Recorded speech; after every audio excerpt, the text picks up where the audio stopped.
aí galera, beleza? Como é que vocês estão? Meus amigos, hoje é segunda-feira, uma nova semana se inicia e nós já temos várias coisas para falarmos no vídeo de hoje. A começar, vocês sabem que o nosso principal foco é falar de política brasileira, política nacional. Mas ontem tivemos eleições no Chile e eu quero comentar com vocês. Por que a gente vai falar do Chile, Kim?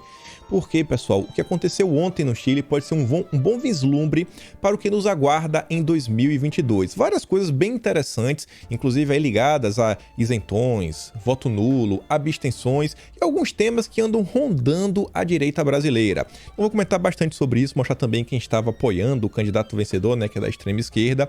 Ainda sobre a direita, ontem teve algumas movimentações também no âmbito das redes sociais, acho que vale a pena comentar. Eduardo Bolsonaro falou algumas coisinhas, o Carlos Bolsonaro também, quero mostrar para vocês. E sobre esse aspecto que estava muito sendo discutido aí, vem sendo discutido dentro da direita, para quem acompanha as redes sociais, eu achei dois diagramas, aqui já é 4, né? Dois diagramas bem interessantes, duas imagens, principalmente para quem gosta de até fazer recortes. Vamos falar do processo legislativo. E óbvio, hoje também vamos ter que comentar sobre o jantar do Lulinha e do Alckmin juntos. O jantar da hipocrisia, né? O retrato do tucano-petismo junto e misturado. Então vamos falar bastante sobre isso, algumas movimentações interessantes na esquerda. O Disseu está articulando sem autorização do PT, será mesmo? Vamos falar sobre isso, algumas movimentações aí de Bolsonaro, do Moro, e também teve um texto interessante escrito pelo Eduardo Cunha, uma retrospectiva do ano de 2021. Espero que dê tempo para falar sobre isso, tá no final do vídeo, mas vamos começar aqui já sobre as eleições no Chile. Vejam só, isso aqui é aquele pequeno retrato que eu acho que 99% do Brasil até já sabe, mas é sempre bom lembrar. As eleições terminaram, a direita perdeu, e aí o Cast, ele ligou pro Boric, que foi o vencedor, para reconhecer a derrota.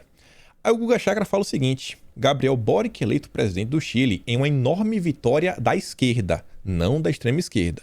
Mesmo Boric sendo ligado a um partido do Foro de São Paulo, o partido dele é a Frente Ampla, mas que vem do Partido Humanista, que é onde você entra lá no site do Foro de São Paulo, você vai na aba de partidos, você encontra o partido lá.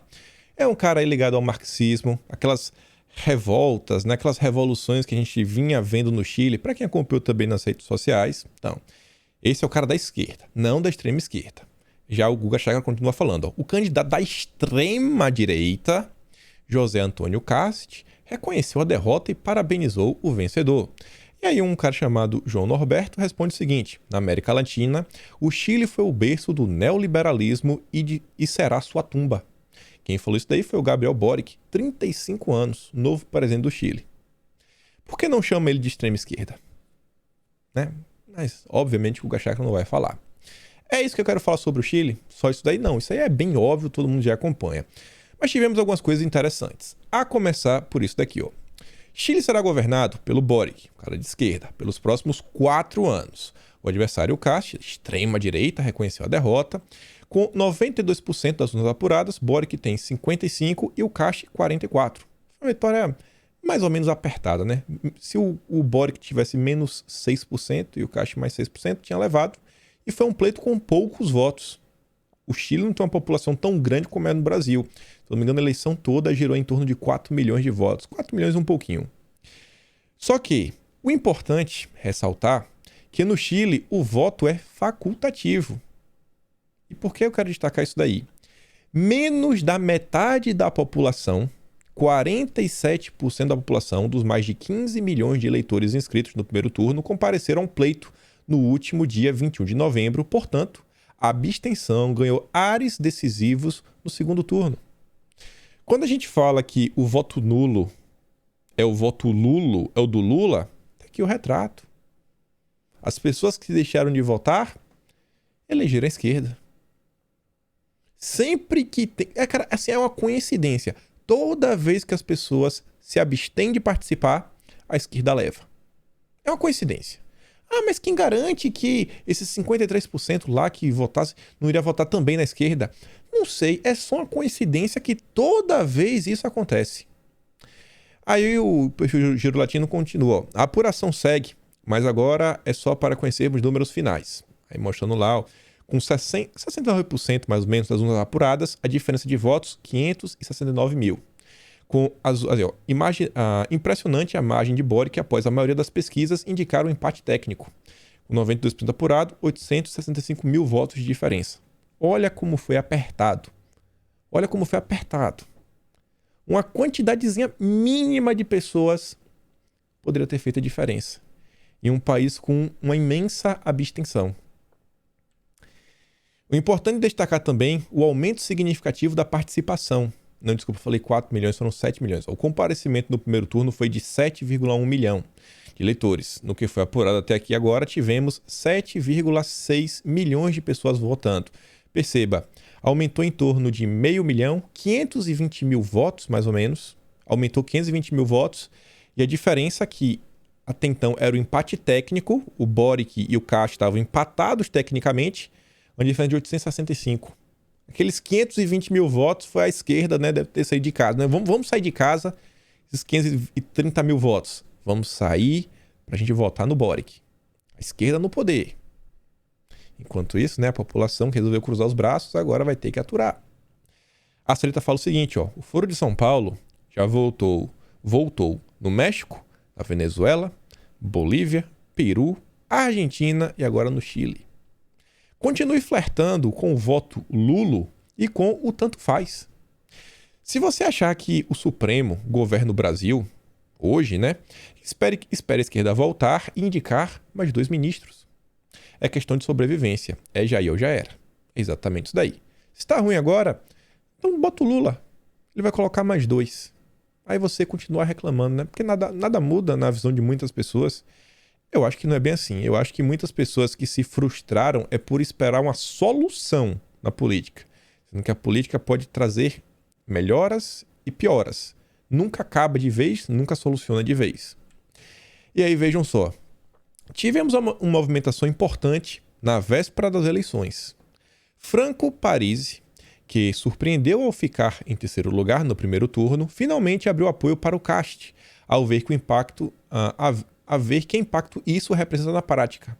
Na prática, fez muito resultado, porque começou a apoiar na véspera. Ou seja, toda essa turma da terceira via, toda essa galera que fica o dia nas redes sociais fazendo crítica construtiva, que acha que não, que aqui tá... Não, porque tem que fazer autocrítica para direcionar para isso, para aquilo outro. Não, a terceira via é diferente, né? Eles são contra Lula e Bolsonaro, mas a gente sempre vê que acaba ajudando o Lula. A terceira via no Brasil, eu acho que inclusive, quando eles saírem do muro, eles vão sair para apoiar o Lula. Quando sair do muro, vai cair para a esquerda. No Brasil sempre é assim. Mas ainda que saia do muro e vá apoiar Bolsonaro nos 45 do segundo tempo, gente, apoio no final da reta não vai fazer essa grande diferença. Não vai fazer essa grande diferença. O cara tentou falar, pô, bicho, botar um revolucionário, complicado. Aí deixou pra véspera. Deixar pra véspera não dá certo. Aí você vê, olha quem estava celebrando a vitória do Boric. Nicolás Maduro, ditador da Venezuela. Felicito, né? O pessoal blá blá. Saúdo o povo de Salvador e Allende e Vitor Jara por sua contundente vitória sobre o fascismo. Grande jornada democrática. Viva o Chile. Tá bom. Fala do Maduro. E aqui? Parabenizo o companheiro Boric por sua eleição para presidente no Chile. Fico feliz por mais uma vitória de um candidato democrata e progressista na nossa América Latina, para a construção de um futuro melhor para todos. Toda a esquerda é democrática. Qualquer um que seja um pouquinho mais à direita é um autoritário, não é um ditador. O Lula não chama o Ortega na Nicarágua de ditador. É um democrata. Ditador é Bolsonaro. O Lula tá apoiando. Ó o bonezinho. Mas tem gente que continua flertando com o voto Lula. Ah, é porque Bolsonaro traiu as pautas. Ah, é porque Bolsonaro fez isso. Ah, é porque Bolsonaro fez aquilo outro. Adianta o quê eu votar? Adianta o quê eu tentar fomentar um crescimento interno na direita? Nada muda. Nada muda. Será que nada muda? Olha só. Após o pleito, analistas projetam reação negativa do mercado nesta segunda-feira. Dólar ruma a 900 e bolsa caindo até 10%. As pessoas realmente acham que uma volta da esquerda... porque quem comanda agora é o Centrão, é a mesma coisa. Vocês têm certeza que é a mesma coisa? Vocês têm certeza realmente que é a mesma? Eu acho que não, viu? Eu acho que não. Mas segue o baile. E, obviamente, também não pode ficar de fora, o Foro de São Paulo. O grupo de Puebla é o Foro de São Paulo de banho tomado e quando passa perfume, maquiagem. Eles tentam se maquiar porque o Foro de São Paulo, o nome ficou muito feio. Aí eles se apresentam também como o grupo de Puebla. Tá lá, né? O triunfo do Boric. O triunfo do progressismo latino-americano. O Foro de São Paulo tá vindo com tudo. O Joseph Umiri fala, ó, fico muito triste pelos meus amigos do Chile e muitos me perguntam o que fazemos agora. Minha resposta, lute pela Colômbia e pelo Brasil em 2022, os últimos bastiões da liberdade, democracia e segurança na América do Sul. Onde está aqui em vermelho? Tem ali o Paraguai, que é um pouco mais direita, mas é um país minúsculo. O Uruguai também. Quem tem um pouco mais parrudo é o Brasil e a Colômbia. O resto tudo ali, né? O fantasma vermelho do marxismo já colocou a mão. E aí, olha só. Vamos começar agora a falar um pouco sobre algumas coisas que tem na direita. Acho que aí já ficou de boa reflexão. Aqui é mais uma. Ontem apareceu uma postagem. Eu tirei o nome das pessoas porque o intuito não é a treta, mas é a reflexão. Uma pessoa falou o seguinte. Ela traz uma imagem do G1, que é uma matéria falando que Rosa Weber suspende decreto que esvaziou o Conselho do Meio Ambiente. E essa pessoa fala, o que o Legislativo vota não vale. O que o Executivo faz não vinga. Em 2022, votem em qualquer porcaria, tanto faz. Pois a soberania do voto e consequente escolha popular de modelo de Estado não serve para porcaria nenhuma. E aí uma pessoa compartilha falando que a jurisprocracia inutiliza o voto. Aí a Cita fala o seguinte, tenham cautela com esse tipo de raciocínio. O eleito em 2022 escolhe mais 2 ministros para o Supremo.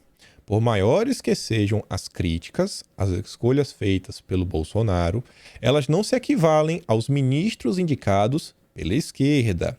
O tanto faz e o voto nulo crava o 13 nas urnas. E o presidente, ele não nomeia apenas o Supremo, o que faz sentido porque é uma matéria falando na decisão da Rosa Weber. São vários órgãos, várias coisas, né? Os próprios ministérios. Ah, só tá entregando obra. Pô, entregar obra também ajuda a vida de muita gente, né? Quem tá tendo água pela primeira vez no Nordeste tem muito que agradecer ao governo. E esse comentário aqui de baixo, esse primeiro, o cara que faz, em 2022 vota em qualquer porcaria, tanto faz. O cara vai ser candidato. O cara vai fazer candidato, tá falando voto qualquer um. Cara, tu é candidato. Você é candidato, tá falando pra votar em qualquer um, que nada faz diferença. Esse discurso derrotista, comigo não cola. Comigo não cola. Aí o Carlos, ele volta mais uma vez pra bater nessa tecla. Ele vem batendo assim de forma contínua, né? Esse problema que envolve o voto nulo. Deixa eu ver aqui a matéria da Jovem Pan, do Atalaia, que ele fala o seguinte, ó, vota nulo, cara. Vai lá, vota nulo. Com alta abstenção, resultado da eleição no Chile vai representar a minoria, avalia especialista. Aí o Carlos diz, ó, enquanto isso, no Brasil, cresce o possível voto nulo pregado pela terceira via. E não só a terceira via, pelos mimados que se acham os deuses da autossuficiência. O primeiro trata-se de um grupo sem qualquer novidade comportamental. Tá falando da terceira via. Esse segundo grupo, o outro, né, embebedados pelo ego, seguem, infelizmente, a mesma linha movidos pela emoção aparentemente irracional. Desenha-se todos os dias alguém está desenhando para os ególatras que namoram com o espelho. Os herdeiros revoltados que despejam diária e exclusivamente em sua única via de sobrevivência toda a frustração de sua imaginária vida perfeita. Segue mais um dia. Essa turminha, né, da crítica construtiva, todo santo dia, né, despeja a sua tristeza contra Bolsonaro. E só. Nada que acontece no Brasil recai no Congresso, no Senado, nas autarquias, no Judiciário. Nada. É sempre o presidente, ele tem que resolver tudo. E o Eduardo Bolsonaro faz um comentário na mesma linha falando o seguinte, é impressionante como pessoas com ar de inteligentes culpam o presidente pelo que ocorre no Congresso. O pior é que eu vejo boa-fé em muitas delas. Haja paciência para lidar com tanta ingenuidade. E esses comentários aqui é aquele grupo dentro da direita, né? Quarta via que vem se formando, os verdadeiros conservadores, que o grande foco deles é no legislativo. Que não, você vai votar presidente, vai ser em Bolsonaro. Não tem outro. Até eles vão votar, né? Eu acho. Se não for voto Lula. Mas no legislativo vai dividir os votos. Pro bolsonarista e pros apoiadores do voto Lula, né? Os super conservadores. E aí, sobre isso, estava passeando ontem pela internet e achei 2 diagramas extremamente interessantes que a gente aqui dá para aprofundar algumas discussões. Na verdade, não aprofundar, de forma bem leve, debater sobre temas bem profundos. Isso aqui é um pequeno retrato de como funciona o processo legislativo. Uma lei comum. Apenas uma lei comum. Um projeto de lei, né? Para a gente fazer mudanças, em geral, né? Assim, vai propondo lei, vai revogando leis, vai fazendo isso daqui, uma reforma acolá. E um processo bem simples para a gente tentar assim ver, né? Como o país ele não se limita ao presidente da República. Aqui dá um recorte interessante, ó. Como é que se dá um projeto de lei? Uma PL. Você apresenta, PL, um PLP também, não, projeto de lei complementar. Você apresenta o projeto, vai passar pela comissão 1, comissão 2, comissão 3. Não necessariamente são 3 comissões. O que elas ficam como comissão 1, 2 e 3 é aquela comissão temática. Esse projeto envolve o meio ambiente? Sim. Então coloca na comissão do meio ambiente. Ah, mas esse projeto é sobre o uso de uma implementação de uma tecnologia no meio ambiente. Ah, então também coloca na comissão de ciência e tecnologia. Ah, mas esse projeto aqui também tem a ver com uma energia do meio ambiente, para o meio ambiente que está sendo assim, sei lá, criada em parceria com alguma instituição internacional e tudo mais, que isso, aquilo, outro, e vai ter que fazer algumas mudanças na nossa regulamentação. Ah, então também coloca na Comissão de Relações Exteriores. Vai ter a discussão nas comissões, tentar fazer um texto mais maduro, e aí o projeto avança. Para sempre 2 comissões. Se tiver impacto financeiro, sempre vai ter que passar pela CFT, que é a Comissão Financeira e de Tributos, algo assim do gênero. É a comissão financeira. Sempre passa por lá. É uma comissão que é bastante desejada, além, óbvio, né, só fica atrás da CCJ. E depois, independente, ó, mesmo que tenha impacto financeiro, ela tem que vir aqui para a CCJ. Por isso que dizem que a CCJ é a joia da coroa. Todos os projetos passam por lá em uma tramitação normal. Tudo passa pela CCJ.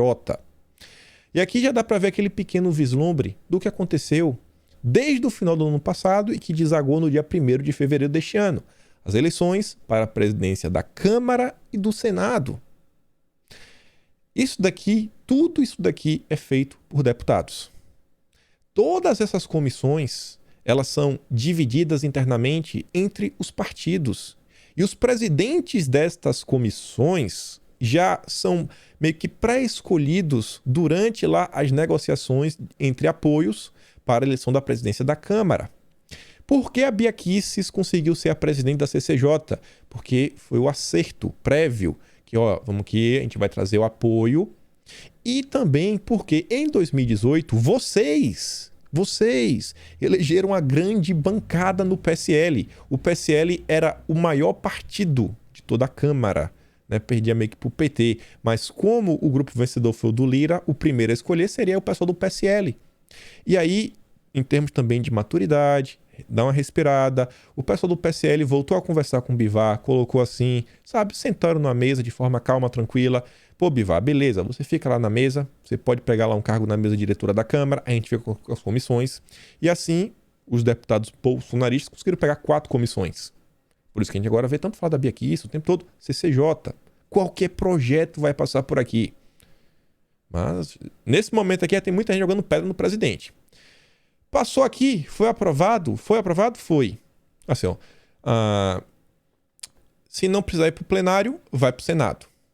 Se precisar ir para o plenário, aí vai para o plenário. Para de lei normal. Aí um PL, né, um PL simples, ele realmente só precisa da maioria. Nem 257. Tem que ter um quórum de 257 com maioria simples aprova. Já se for um projeto de lei complementar, você precisa ter no mínimo 257 votos favoráveis. Então, a votação vai em turno único.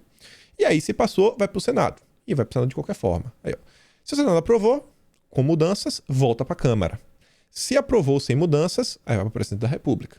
Aí, se passou pelo Senado, se não passou pelo Senado, aí passa. Vai passar pelo Senado de qualquer forma. Quando chega no presidente, aí ele vem. Ó. Ele pode sancionar sem veto. aí já vai virar uma lei.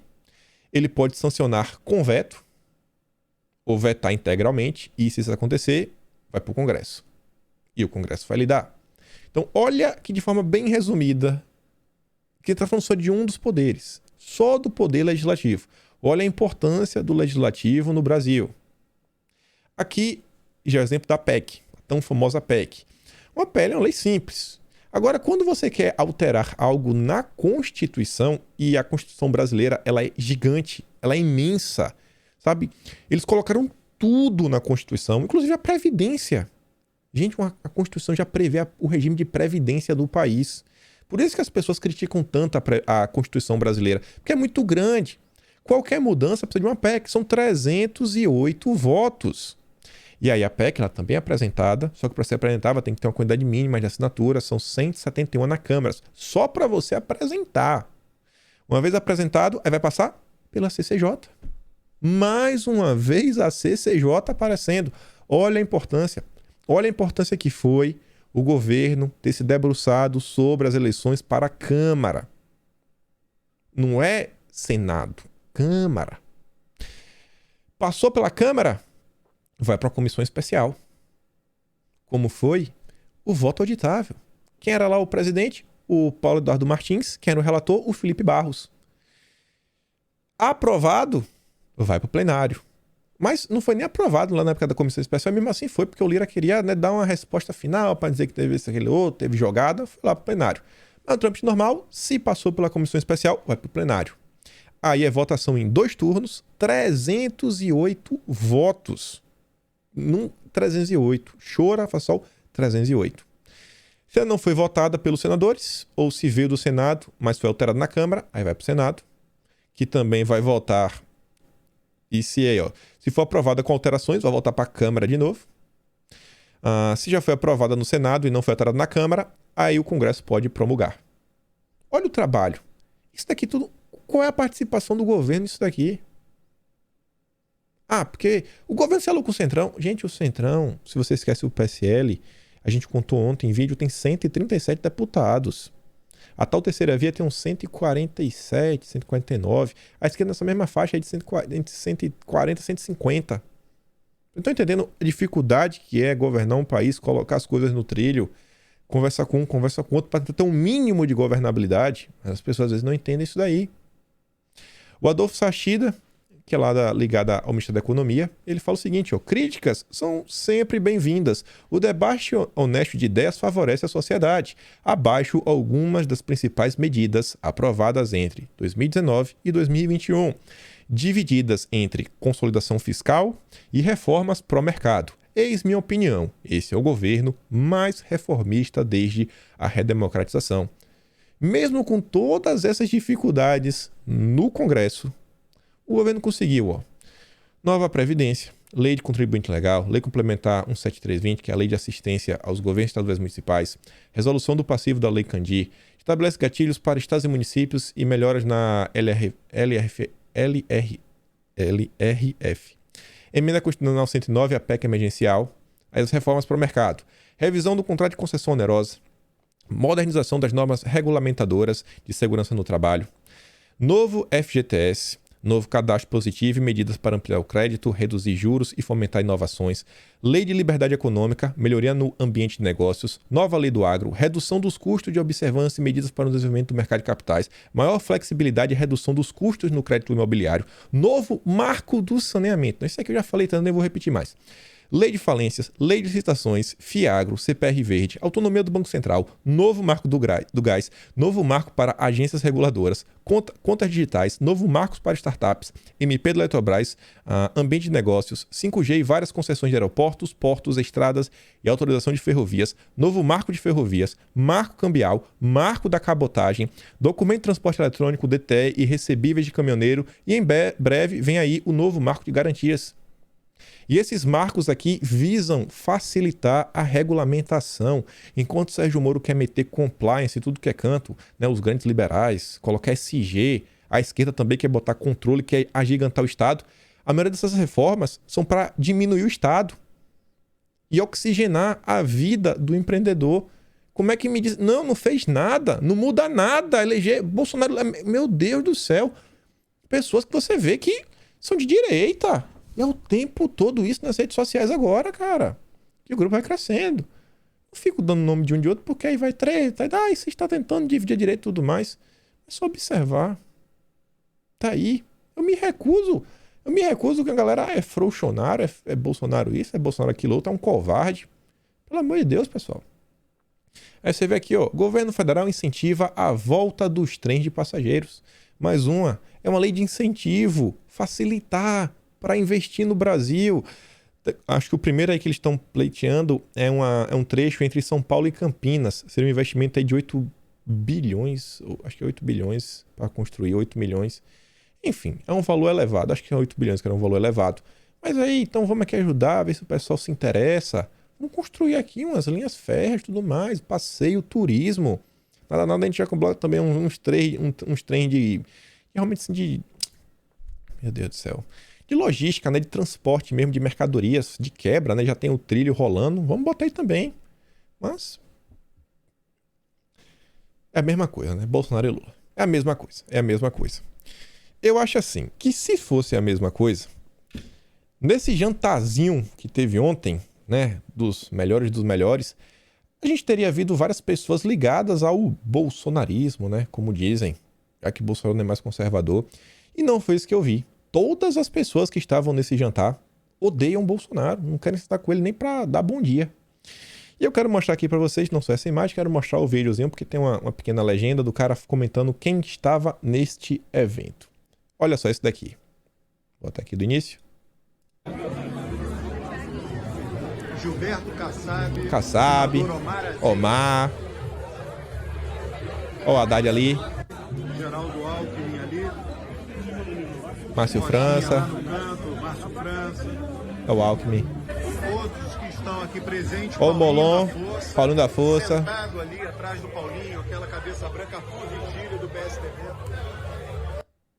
Esse cara aqui no fundo parece um ministro, né? Mas não vou chutar não.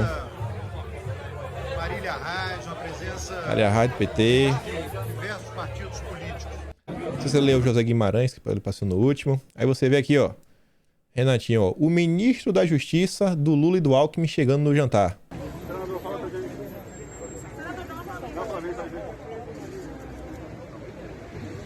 Olha ele. Renan Calheiros.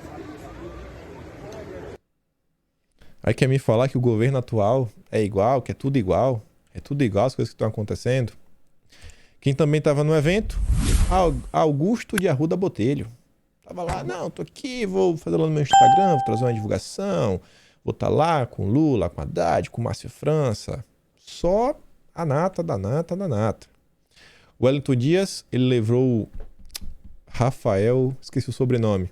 Mas é um cara que compõe lá a secretaria do governo dele e é o candidato da esquerda para o governo do Piauí. Tá aqui, ó, já batendo foto abraçado com Lula. Ninguém é besta. Aí ó, aqui o Haddad de fundo, né, o poste. Participo do encontro liderado pelo Movimento Prerrogativos, advogados e juristas, que pode ser classificado como um dos maiores eventos de 2021 na área social da democracia. Oh, meu Deus do céu. Aí você vê, ó, cúpula da CPI homenageia Lula em jantar com Alckmin. O Randolfinho também estava lá. Randolph, Renan e Omar. Toda essa gente estava junta. E você vê, né? A mídia diz que é o jantar do Lula com Alckmin. Deixou de ser o jantar do Prerrogativas. Deixou de ser o jantar da esquerda. É o jantar do Lula com Alckmin. Do tucano petismo. Aí você vê, ó, o Cacai tá aqui também. Ó, Augusto aqui, ó. Cacai. Esse daqui, não sei quem é. Aí você vê mais quem aqui. O Lula e o Alckmin. Ó aqui o Randolfinho aqui atrás. A luz tá ruim. O Molon. Meu Deus do céu. E essa foto aqui, ó. Com o Rui Costa. Olha o Rui Costa, da Bahia, governador. O Cláudio Dantas colocou essa foto lá no Twitter. Ah, pera aí. Já tô aqui até com o meu Twitter aberto. Deixa eu abrir na rede social pra eu ver ao vivo e a cores. Cadê? Cláudio Dantas postou esse daqui, ó. Deixa eu mostrar no comentário do Cláudio Dantas. Ele botou bem assim, ó. Tá aqui, ó. Nesse exato momento, às 7h48 da manhã de segunda-feira. Qual a legenda? Aí eu falei, pô, A legenda, né? Se a gente oferecer pro Moro uma vaga no STF, ele veste o 13 e faz o L. A postagem do Cláudio Dantas com 900 curtidas, 150 compartilhamentos. A minha já vai 1.800 e já passou também em compartilhamentos, viu? Os mamateiros não têm a vida fácil comigo, né? Não darei vida fácil para nenhum mamateiro. E aqui foi a foto oficial que o Lula está divulgando. Vocês devem saber, o Lula tem um fotógrafo profissional. A lente da câmera do cara deve custar mais do que o teu carro. Eu não sei qual é o teu carro, mas acho que é mais cara que o teu carro. Ah, mas eu tenho um carro importado. Eu acho que é mais cara que o teu carro. Só aquela lente da câmera do fotógrafo do Lula. E aí tá aí, ó. Mãozinha dada. Olha o simbolismo dessa foto, ó. Você vê, ó. Coloca o Geraldo Alckmin vidrado, olhando pra câmera, mas o Lula despojado. Você vê o Alckmin muito tenso e o Lula tá ali, ó. Dando legal pra todo mundo. O astro do evento. Obviamente ia colocar isso daí, né? O Geraldo Alckmin realmente assim um cara muito mais servil. Tá ali, o Lula tá assim, ó, só dando o braço, ó, vem. E aí, galera, e aí? Tá aqui, ó, tá trazendo aqui, ó. Na mão. Opa, minha mão tá aqui, ó. Ah, tá. Não vai dar pra fazer. É assim, ó. Tá com a mãozinha aqui, ó. Deixa eu botar assim, ó. Tá com a mãozinha aqui olhando pra lá, ó. E aí, galera? E aí? Viu, Alckmin? E aí? Essa foto não é aleatória. Essa é a foto oficial de divulgação do PT. Aí vem o Alckmin, né? Que tava com o Lula. O pessoal resolveu, né? Resgatar um pequeno pedaço do passado do Alckmin. Um pequeno tweet de 19 de setembro de 2018. Não existe a menor chance de aliança com o PT. Vou disputar e vencer o segundo turno para recuperar os empregos que eles destruíram saqueando o Brasil. Jamais terão meu apoio para voltar à cena do crime. Seus apoiadores são aqueles que acampam em frente a uma penitenciária. Mudou, hein, Alckmin? Meu amigo, quem te viu, quem te vê. Quem te viu, quem te vê. E olha só isso daqui.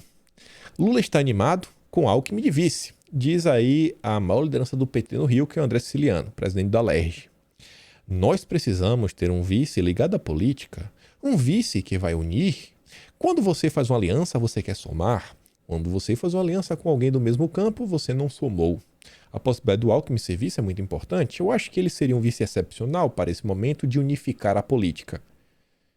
Não tem como unificar o que já está junto.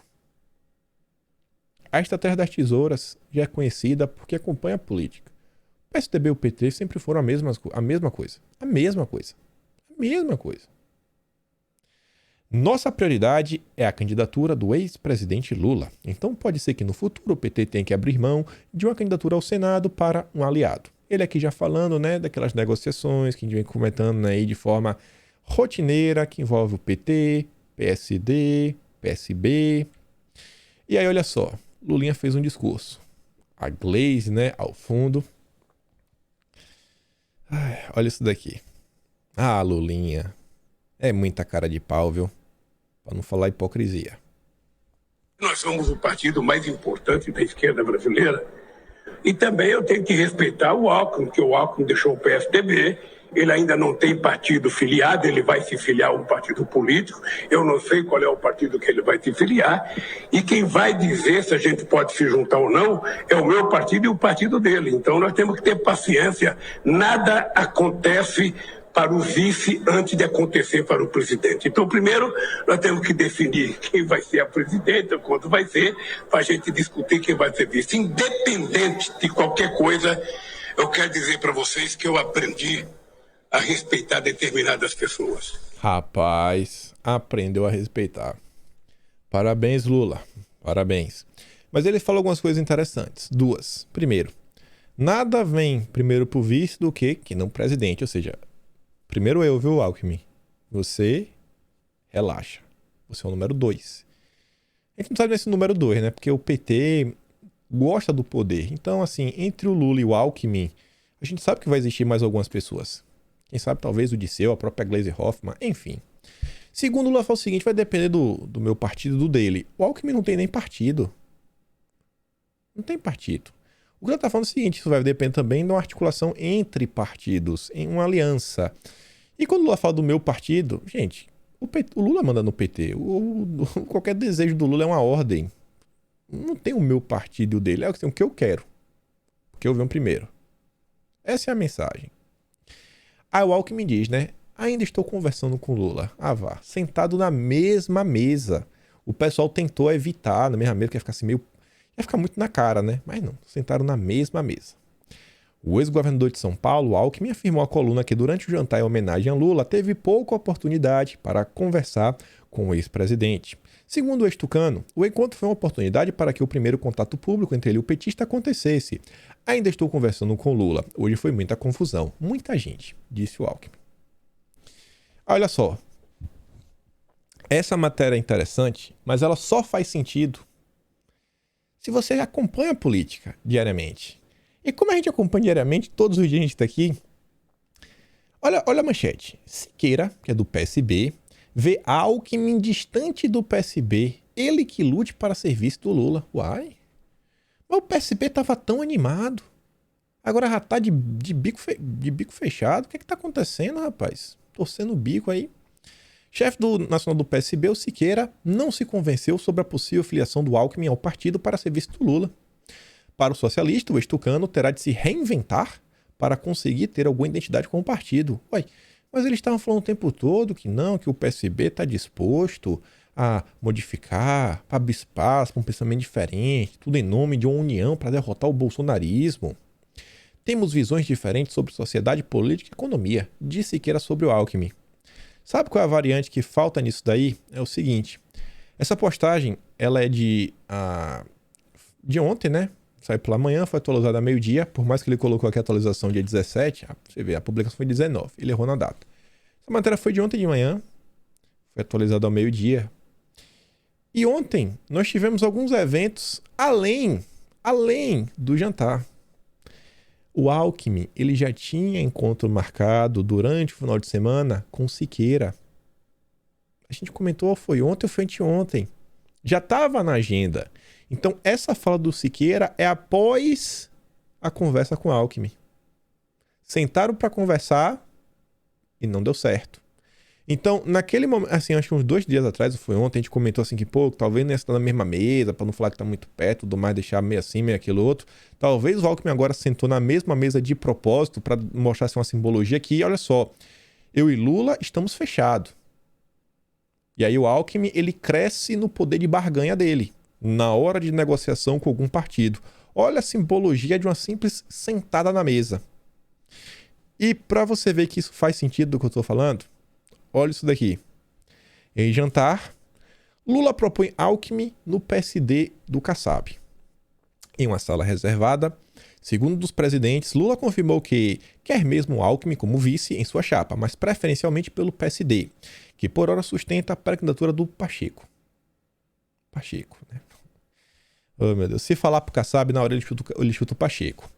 As negociações com o PSB, que estão mais avançadas, esbarram no fato da sigla não aceitar apoiar em São Paulo o Haddad. Eles querem o Márcio França a todo custo. A ideia de Lula, ao articular a filiação de Alckmin no PSD, é negociar em posição de força para convencer o PSB a abrir mão da candidatura do ex-governador Márcio França ao governo paulista. Tá entendendo agora? O Alckmin, ele senta junto com Lula para mostrar que tá forte, que já decidiu. Assim, ó, PSB, o Alckmin já aceitou. Se você não quiser, vai para outro partido. Simples assim. Vocês vão querer perder a vice-presidência. Aí o PSB vai falar, não sei o quê. Vai pro do Kassab, viu? Vai pro Kassab. O Kassab vai falar, vem, mãe, vem. Senta aqui no meu colo. Vai, senta aqui comigo, Alckmin. Vamos ser amigos. É tudo esse joguinho. Não vamos botar na mesma mesa. Se a gente não queria mostrar proximidade, agora a gente vai mostrar sim proximidade. Gente, esse jogo político, assim, ó, é no detalhe. É no detalhe. Imagina o Siqueira. Imagina o Siqueira que tava lá no evento, junto com o Kassab, todo mundo vendo isso daí, o Alckmin e o Lula juntinhos. Aí tu tá aqui comendo, ó, lá no Rubaiá, né, carne, só o aguil pra cima, sei lá, corte nobre de mais de R$1.000 o quilo. Aí o cara tá comendo aqui a carne dele, ele tá comendo, tá vendo lá o Lula e o Alckmin, de conversinha, dando risada, ele fica, eita, o cara tá dando risada, miserável, vai me trocar pelo Kassab. Aí ele olha pro Márcio França e fala, pô, cara, o Márcio França tinha chance de levar o governo, mas, putz, um vice-presidente. Aí o Siqueira fica louco. Fica louco. E pra você ver que aquela fala também do Siqueira é só da boca pra fora. Deixa eu até adiantar, ó. Você vê que é da boca pra fora. Olha isso aqui. ontem de manhã, antes do jantar, o Marcelo Freixo estava com Alckmin. Olha o sorrisão dos dois. Café da manhã com Alckmin, ótima conversa sobre os desafios de 2022, democracia, emprego, políticas públicas e a necessidade de derrotarmos o fascismo. A eleição vai exigir diálogo, espírito público e responsabilidade com o Brasil. À noite estarei com Lula. Flávio Garage traz uma postagem antiga do Marcelo Freixo, né? Cadê o dinheiro da merenda? Guilherme Boulos pergunta pro Alckmin. Tocando petismo é a cara da hipocrisia no Brasil. O PSB tá doidinho pelo Alckmin. Ali é birra do Siqueira. E o Lula tá jogando com ele. E aí, olha só. Articulações do ex-ministro José Dirceu incomodam direção do PT. Uai, Dirceu incomoda. Por quê, rapaz? O que tá acontecendo? Balela. Assim, na direção. As articulações do Dirceu estão incomodando algum grupo. Porque o PT é dividido, ele é estratificado. Não tem um pensamento único dentro do PT. Tem uma ala que quer ser esquerda para valer a todo custo, sem nenhuma possibilidade de, associação a figuras como Alckmin. O Dirceu não, ele está trabalhando pela frente ampla. E eu falo para vocês isso, dioturnamente. O exército de 206 homens do Dirceu não é com base em achismo, mas, gente, estou falando para vocês, assim, informação. O Dirceu está trabalhando para colocar 206 pessoas. A primeira vez que eu vi uma movimentação do Dirceu, que nem estava sendo na imprensa, foi porque um jornalista, esse até a grande mídia chama de jornalista, mas é um cara de direita, tá aí em algumas emissoras de TV, na internet, aí vocês gostam dele. Ele tinha me falado, pô, tem um amigo meu aqui, que o prédio dele, o Dirceu tá todo dia lá entrando e saindo, dá uma olhada aqui quem é, não sei o quê, pode ser interessante. Na hora que a gente foi ver, foi atrás da história, Dirceu tá operando como nunca. Isso daqui, pô, isso deu uns 3, 4 meses que a gente vem comentando. Integrantes da cúpula do PT dizem que Dirceu não tem aval da direção para as articulações que tem feito. O mais interessante, Dirceu está articulando. Segundo o presidente do PV, José Luiz Pena, Dirceu esteve em sua casa em Brasília, no começo do mês, e discutiu a possibilidade da legenda integrar uma federação partidária com o PT. Federação são 4 anos de submissão, não é coligação que depois da eleição rompe. Dirceu e a Frente Ampla, os 206. Ali no processo legislativo, no início do vídeo, nenhuma PEC consegue ser aprovada com 206 deputados. Uma semana depois, última quinta-feira, a Diretório Nacional Petista aprovou uma resolução para formalizar a abertura de conversas com o PSB, PCdoB, PV e PSOL. O Dirceu já estava trabalhando isso lá atrás. Uma liderança de outro partido que discute a aliança com o PT também relatou, de forma reservada, ter sido procurada pelo ex-ministro da Casa Civil. Dirceu está rodando o país, fazendo alianças. Em 6 de dezembro, Dirceu se reuniu em Belo Horizonte com Saraiva Felipe e Anderson Adalto, ex-ministros mineiros do primeiro governo Lula. Felipe é filiado ao MDB e Adalto está sem partido. Ambos têm manifestado a intenção de apoiar o ex-presidente em 2022. Vem pra cá, vamos competir. Não sei se eu ganho, traz voto. Vamos compor 206 deputados a nível federal. O encontro de Dirceu, quem mais chamou a atenção de seus colegas de partido, foi com Ratinho Júnior, no Paraná. Apesar do PT ter interesses de atrair o PSD para a aliança de Lula, Ratinho alinhado com Bolsonaro. Questionado sobre qual foi a intenção da conversa, o ex-ministro respondeu que não houve nenhum objetivo concreto e o Ratinho Júnior não comentou nada. Creio que conquistei o direito de fazer política e viajar ao Brasil. Não é de hoje que viajo. Entre 2018 e 2020, visitei 22 capitais e 60 cidades, fazendo exatamente o que fiz nesse semestre, visitando 11 estados. Só nesse semestre, o Dirceu visitou 11 estados. Vocês estão entendendo? O que o PT está planejando? Gente, 2023, se agora está complicado, eu acho que o Congresso vai ficar mais tenso do que já está. Por isso que é tão importante tentar montar uma base, para depois não ficar, de crítica construtiva 24 horas por dia, todas contra Bolsonaro nas redes sociais. Parte do PT repudia a aliança e vê Alckmin como novo Temer. É o que eu tô falando, o partido não é alinhado, não vai, tinha que se juntar com Alckmin, porque se juntar com Alckmin tem vitória no primeiro turno. Mas isso não é um consenso. Uma fração dos dirigentes, por enquanto minoritária, resiste a toda e qualquer possibilidade de união com forças de direita, que inclui até o PSB, Partido Socialista Brasileiro, força de direita. O Grupo Diálogo e Ação Petista, por exemplo, produziu um manifesto no qual descreve o famigerado ex-governador Alckmin como candidato a ser um novo Michel Temer na vice-presidência.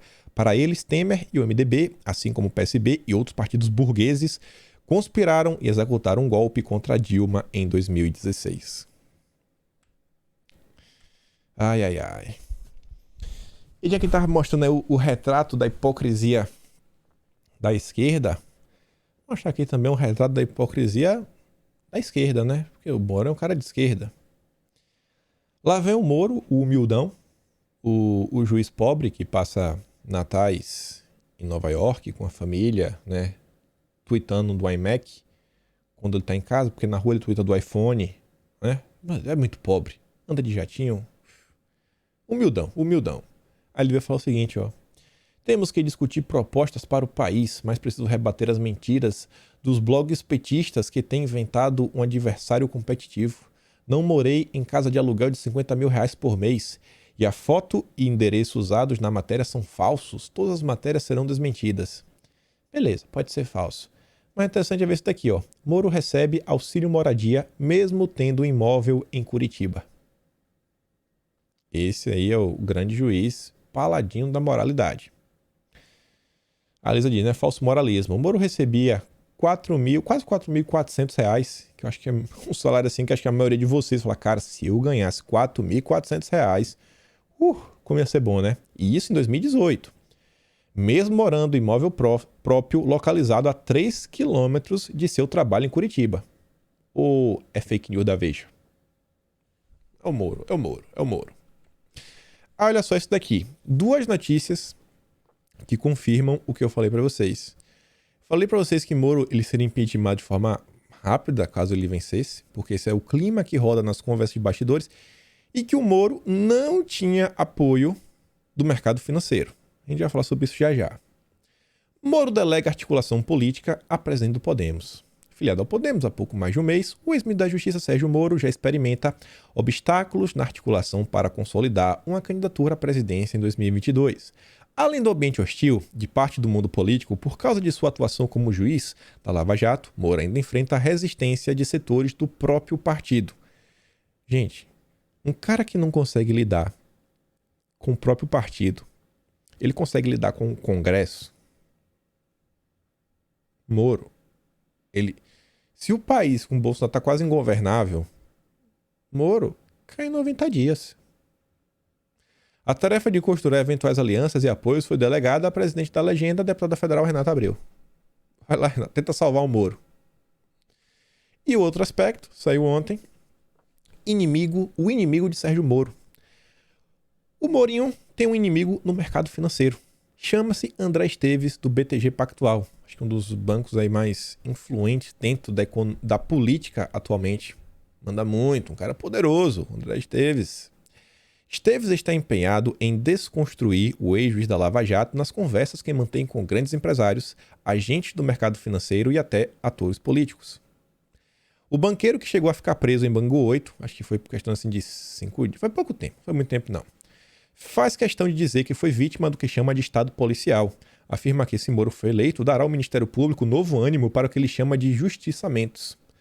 Quando eu falo para vocês que Moro ele tem um tesão, né, de aumentar a regulamentação, o controle e criar um estado policialesco, isso é verdade. O Moro fez o Esteves perder uns bons bilhões só com o impacto negativo da notícia de que ele foi preso. Bilhão. Esteves perdeu bilhão. Bilhão. Não é milhão, não. Bilhão. Então, assim, além das questões da Lava Jato, como por exemplo, a Odebrecht quebrou, aí tinha empréstimo com o banco, tinha isso, tinha aquilo outro. Aí o cara, não tem um dinheiro, vai, toma um terreno. O banco não quer receber um terreno. O banco não quer receber imóvel, não quer fazer leilão, dá trabalho, quer receber o dinheiro. Moro não tem nenhum apoio no mercado financeiro. Ah, mas e o Itaú e a XP? Itaú e XP é a mesma coisa. É o pessoal que não está no mercado. É um pessoal que já se consolidou e hoje, na verdade, só trabalha para tentar implantar uma agenda progressista no meio. É tipo os liberais aí, mundo afora. É a galera do SG. É o pessoal do Itaú. É isso daí. E vai ser essa turma que apoia o Moro. e a turma ali dos associados. Itaú, BTG, banqueiros amigos e investidores amigos. É aquela turminha ali, é a turminha do Moro. O Moro não tem nenhum apoio do mercado financeiro. Então você vê, o mercado financeiro apoia o Moro? Opa, isso aqui é alguma jogada, joguei do mercado, fingindo o apoio a Moro só para tirar o apoio de Bolsonaro, mas que na verdade vai fortalecer o Lula. É isso daí. Ou o cara tá apoiando o Bolsonaro, tá apoiando o Lula. O Moro não tem apreço de ninguém. Moro critica aumento, mas vai usar dinheiro público de fundo eleitoral em 2022. Matéria da Folha de São Paulo. E aí, será que o Moro vai falar que é fake news? Ontem eu até fiz uma pergunta, né? Será que o Moro teria coragem de vir a público? Será que ele assumiria um compromisso público, né? De falar o seguinte, ó, não destinarei nem um único centavo do dinheiro público do fundão do Podemos para os mamateiros, né? O pessoal que ele chama de jornalista, os mamateiros. Nenhum mamateiro, amigo meu, vai receber nenhum único centavo. Será? Não sei. Seria interessante de ver. E aí, olha só. Quem falou de Lula, já falou de Moro. A gente começou falando da direita, vamos agora falar de Bolsonaro.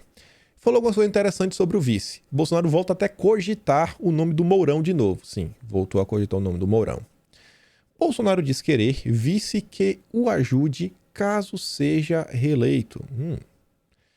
O presidente Jair Bolsonaro disse neste domingo que o Mourão pode até ser seu vice novamente na chapa que vai compor para 2022, mas que vai optar por um nome que o ajude, já que, segundo ele, não é fácil estar na presidência, muitas vezes sozinho.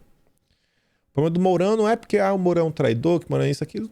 Beleza, pode atrapalhar, mas Bolsonaro está vendo aqui, ó, claramente, ele está buscando um vice que traga mais apoio político, não só de votos, mas densidade política, no dia a dia da política. Tanto que ele diz, ó, Bolsonaro disse ainda que vai evitar oportunistas, pessoas que, segundo ele, fingem apoiá-lo desde criancinha, visando o palanque eleitoral, costurar acordos para governos estaduais no ano que vem.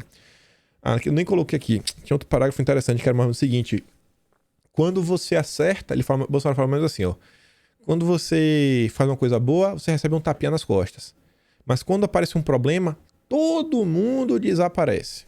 Você olha para lá, não tem ninguém para lhe ajudar. Ninguém para lhe ajudar. Então, obviamente, estava falando isso daí nesse aspecto aí que envolve a escolha do vice, né? Pô, tem que procurar um vice. Quando o problema venha, surja, cara, tem que colar comigo. Tem que colar comigo. Pô, apanhar junto. Dar a cara a tapa. E aí fala, né, que a filiação do presidente da legenda do Valdemar levou bojo alguns de seus seguidores fiéis, como o Flávio Bolsonaro e o Onyx, também vai estar indo pro PL. Inclusive está se discutindo muito como é que vai fazer. Se fala que talvez, pega os ministros, manda para um partido e os deputados para outro partido. Isso aí envolvendo, por exemplo, o PL, o PP e os republicanos. Para tentar, assim, disseminar, todo mundo ter uma certa vantagem, ter o apoio de Bolsonaro e manter essa coesão, né? PL, PP e republicanos para 2022. Ainda sobre Bolsonaro e a campanha, Bonorinho decidiu que o Carluxo vai novamente comandar as redes sociais da campanha presidencial. Achei que ninguém esperava algo diferente, né? O Carlos é o grande responsável pela vitória de Bolsonaro em 2018. Já falei. Se não fosse o Carlos, aqueles vídeos que vocês já viram, né, em 2016, 2015, né? Bolsonaro versus Maria do Rosário. Quem guardou, quem foi responsável por esse arquivo de Bolsonaro foi o Carluxo. Hoje aí você vê a torcida do Moro, é porque não tem memes, não tem áudio, não tem entrevista. Primeiro porque o Moro, né, não tem carisma nenhum e não tem muita coisa boa para mostrar. Segundo, porque faltou alguém, né? Não, as coisas boas que faz, vamos guardar, vamos mostrar à população. Na última reunião do núcleo de campanha, formada por Valdemar, Marcos Pereira, Ciro Nogueira, Onyx, Flávio Bolsonaro, o ministro da Cidadania avisou que Bolsonaro não abriu mão de ver o filho 02 à frente das plataformas na campanha. E aí o Flávio Bolsonaro será o coordenador geral da campanha. Vamos com tudo para 2022. E falando aí, né, Carlos, redes sociais, olha só esse comentário aqui de forma bem rápida.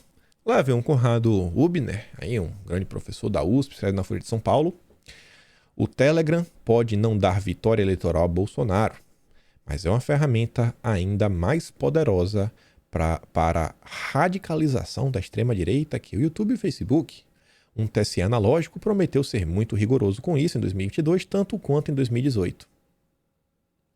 O Arthur diz, né? Pô, a esquerda quer interromper os meios de comunicação. Só eles podem dizer o que fazer e quando fazer. São cínicos. E aí, olha só, assunto aleatório, mas quero falar aqui do Mendonça. Cara, só mostrar aqui, né? O novo ministro do STF vai a mais um culto evangélico e diz que cargo parecia inalcançável. Sim, vai ter decisões que não agradará a todos, mas é uma mudança importante.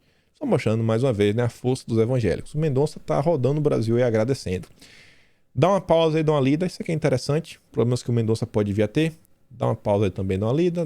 Não, eu até comento amanhã. Eu quero falar do texto de Eduardo Cunha. Achei bem interessante. Feliz ano velho. 2021 foi melhor do que 2020. O elevado número de óbitos afetou as famílias de uma forma geral. Uma grande parcela das famílias no país teve perdas. Mas também vivemos aqui no Brasil uma série de embates políticos, como o ineditismo da pandemia ter ocupado 2/3 do mandato do atual presidente. O Eduardo Cunha conseguindo reconhecer que Bolsonaro, sabe? A gente tem vários problemas no Brasil, mas, sim, 2/3 do mandato do Bolsonaro foi pandemia. A pergunta que se faz: 2021 foi melhor ou pior que 2020? Tivemos altos e baixos, mas mesmo que tenhamos atingido o pico da pandemia em 2021, inegavelmente foi melhor que 2020. Se chegarmos ao pico de óbitos e no fundo do poço da economia, também conseguimos reverter essa situação pela imunização firme no país, apesar das pirotecnias de uma CPI que se transformou em um picadeiro para antecipar o processo eleitoral. Já vão chamar o Cunha de bolsonarista. Tá desmascarando o que foi a CPI, né? A CPI claramente eleitoreira, a CPI do Lula. Diga-se de passagem que a inflação, uma das principais consequências da pandemia, impactou grande parte do mundo e teve causas diversas. Parte da turma da crítica conservadora reclama de Bolsonaro com relação ao preço da gasolina. E o Eduardo Cunha consegue reconhecer que a inflação foi um impacto internacional, com várias causas. Uma das principais, certamente, foi a crise de demanda causada pela queda da produção da pandemia. Concordo com Cunha. 2021 na política. No Brasil, o ano foi marcado pela politicagem com a pandemia, um evidente processo de disputa eleitoral antecipada que levou a acerramento dos embates políticos. Primeiro, as oposições contrariaram todas as regras de segurança e promoveram manifestações diversas contra o governo em aglomerações. A esquerda parou quando Bolsonaro fez a maior das manifestações em seu apoio, terminando esse embate desnecessário. Reconhecendo aí a força de vocês nas ruas, né? Mostrando que não foi à toa as manifestações do dia 7. Depois de uma mídia tendenciosa contra Bolsonaro em um grau jamais visto em nenhum governo, provocou uma pirotecnia no combate à pandemia. A imprensa relevou, deixou de lado todos os acertos cometidos pelo governo e fez questão de realçar, né, em demasia os erros em nível inédito, como já tive a oportunidade de comentar em artigo publicado nesse 6 de dezembro. Vão chamar o Cunha de bolsonarista, não é possível. Na política, o ano se iniciou com a estrondosa derrota do Rodrigo Maia na Câmara. E realmente foi. O Maia tinha uma força grande. E o governo derrotou. Que atuava para sabotar o governo. Ah, mas Bolsonaro, isso. O governo foi muito sabotado durante 2 anos. A derrota de Maia foi fundamental para que o governo obtivesse uma maioria congressual que garantiu a governabilidade mínima. Não é uma governabilidade boa, mínima. Já o resultado da eleição do Senado produziu um novo opositor, né? Disfarçado de candidato, embora tenha tido apoio do governo na eleição para presidente da Câmara e tenha atuação opositora mais discreta do que a do Rodrigo Maia. Pacheco, né? Tá jogando para atrapalhar. A discussão do ano na política ficou centrada nas reformas inviabilizadas. A Câmara chegou a aprovar novo Código Eleitoral, reforma do imposto de renda com a tributação de dividendos e outras matérias, mas que acabaram paradas no Senado.